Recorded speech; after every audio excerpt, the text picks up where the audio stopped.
এদেশে জন্ম নেয়াই যেন আজন্ম পাপ হয়ে গিয়েছে। এদেশে মানুষ কিভাবে মারা যাবে প্রতিনিয়ত তার নতুন নতুন পদ্ধতি আবিষ্কার হয়, কিন্তু রাষ্ট্রের কোনো এখানে মাথা ব্যথাই নাই। এদেশে সব কিছুর দাম বাড়ে। এদেশে তেলের দাম থেকে শুরু করে, মরিচের দাম থেকে শুরু করে, বাসা ভাড়া থেকে শুরু করে সব কিছুর দাম বাড়ে। শুধু দাম কমে একটা, সেটা হচ্ছে মানুষের। সেই দাম কমতে কমতে এতটা কমে গেছে, যারা 2 দিন আগেও আয়নাঘরের গুম খুনের শিকার ছিল, তারা এখন আয়নাঘরের অধ্যাদেশ বাতিল করে আয়নাঘরের গুম খুন আবার ফিরে আনতে চায়।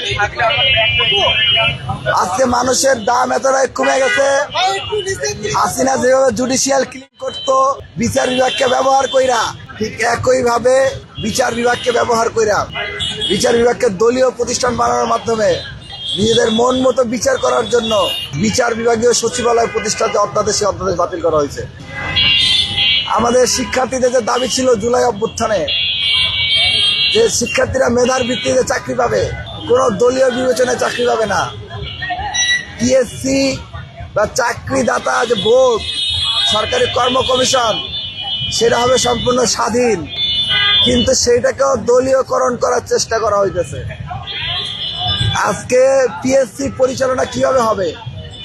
সকল দল এখানে ঐক্যমতের ভিত্তিতে পিএসসি পরিচালনা করবে, এমন একটা আলাপ জুলাই সনদে ছিল। এটা যদি বাস্তবায়িত হয় তাহলে কেবলমাত্র মেরিট বেসিসে শিক্ষার্থীরা নিয়োগ পাইতে পারে। বিএনপি সেখানে নোট অফ ডিসেন্স দিচ্ছে না, পিএসসির পরিচালক আমরা আমাদের মন মতো নিয়োগ করব। এখন বিএনপি সেই নোট অফ ডিসেন্ট দিচ্ছে। এখন যদি গণভোট সে মানে, তাহলে তার নোট অফ ডিসেন্টের কোনো খাওয়া থাকে না, তাই সে এখন গণভোট মানতে চায় না।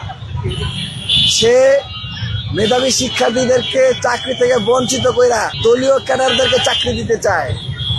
বিএনপির এই ইতিহাস নতুন না, এই ইতিহাস বহু পুরানা। এর আগের বার যখন বিএনপি ক্ষমতায় ছিল, তখনও বিএনপি তাদের দলীয় বিবেচনা চাকরি দিত। এমনকি এইরকম কথা বাতাসে চাওয়া আছে যে আজিজুল হক কলেজের ছাত্র হইলেই তার বিসিএস কনফার্ম। শিক্ষার্থীরা আজকে অনশন করতেছে, 55 ঘন্টা হয়ে গেছে, মৃত্যুর সাথে পাঞ্জা লড়তেছে, অথচ রাষ্ট্রের কোনো টনক নাই, কোনো মাথা ব্যথা নাই। রাষ্ট্র তো দূরের কথা, বিরোধী দলের যারা, তাদের এটা নিয়ে কোনো চিন্তা নাই। এখানে কত এই যে 3টে বাচ্চা ছেলে এখানে অনশন করতেছে, তাদের কি স্বার্থ? এখানে তাদের তো এখানে কোনো ব্যক্তিগত কোনো স্বার্থ নাই, তারা তো সবার কথা চিন্তা করে এবার এখানে আসে। আর আজকে যাদের দায়িত্ব ছিল, যেই বিরোধী দল, সেই বিরোধী দল এই গণভোটের পক্ষে তারা কথা বলতেছে না। তারা গণভোটের পক্ষে কোনো বোল্ড স্টেটমেন্ট নেয় না, অবস্থান নেয় না। গত 50 দিনে বিএনপি কতদিন ধরে বলতেছে তারা গণভোট বাতিল করে দিবে। এখন পর্যন্ত সংবিধান সংস্কার পরিষদের বৈঠক ডাকে না, অধিবেশন ডাকে নাই। বিরোধী দলের মধ্যে সেটা যে মাথা ব্যথা নাই।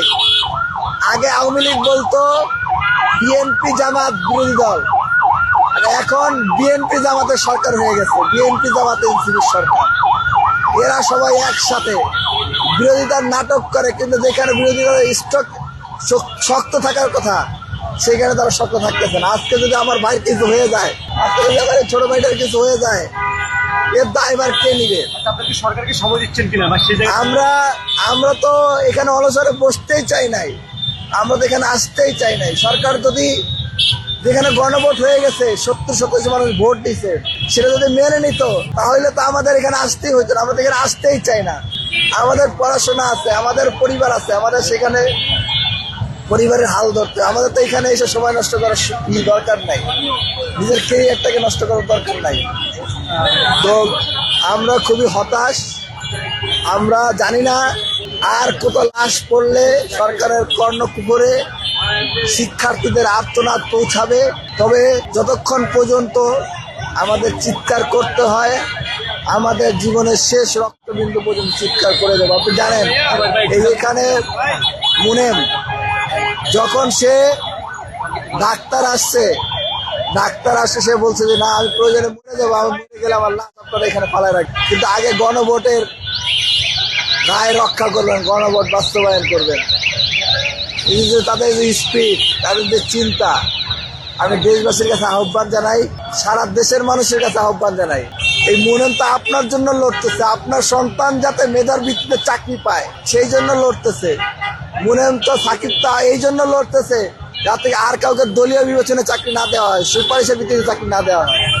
মুনেম তো এই জন্য লড়তেছে, সাকিব তো এই জন্য লড়তেছে যে আর কোনো মায়ের সন্তানকে যাতে আয়না করে না যাইতে হয়, আর কোনো বাপকে যাতে বিচার বিভাগ বিক্রি হওয়ার মাধ্যমে জুডিশিয়াল কিলিং এর শিকার না হইতে হয়। মুনেম তো আপনার জন্য লড়তেছে। মুনেম তো ওই পুলিশ অফিসারের জন্য লড়তেছে যে পুলিশ অফিসার বাধ্য হয়েছে গুলি চালাইতে জুলাইতে সরকারের নির্দেশ পালন করে ইচ্ছায় এবং অনিচ্ছায়। দলীয় প্রশাসন হিসেবে পুলিশকে ব্যবহার করছে। মুনেম তো চাইতেছে যে পুলিশ যাতে দলীয় প্রশাসন হিসেবে না থাকে, সরকারের প্রশাসন হিসেবে কাজ করতে পারে। সাকিব তো সেই জন্য অনুসরণ করতেছে, মুস্তাফিজ তো সেই জন্য অনুসরণ করতেছে, আপনার সন্তানের জন্য করতেছে। যারা যারা আমার কথা শুনছেন, আপনাদের সবাইকে আহ্বান জানাবো, আপনারা কেউ বসে থাকবেন না, আপনাদের যার যার জায়গা থেকে আপনার নিজের অধিকার বুঝে নিতে আপনারা রাজু ভাস্কর্যে আসুন। যদি না আসতে পারেন, যেখানে আছেন সেখান থেকে কথা বলুন, সেখান থেকে লেখালেখি করুন। যদি তাও না করতে পারেন, অন্তত আমাদের জন্য দোয়া করুন। এই মুনেম, এই সাকিব, মুস্তাফিজের সফল হয়।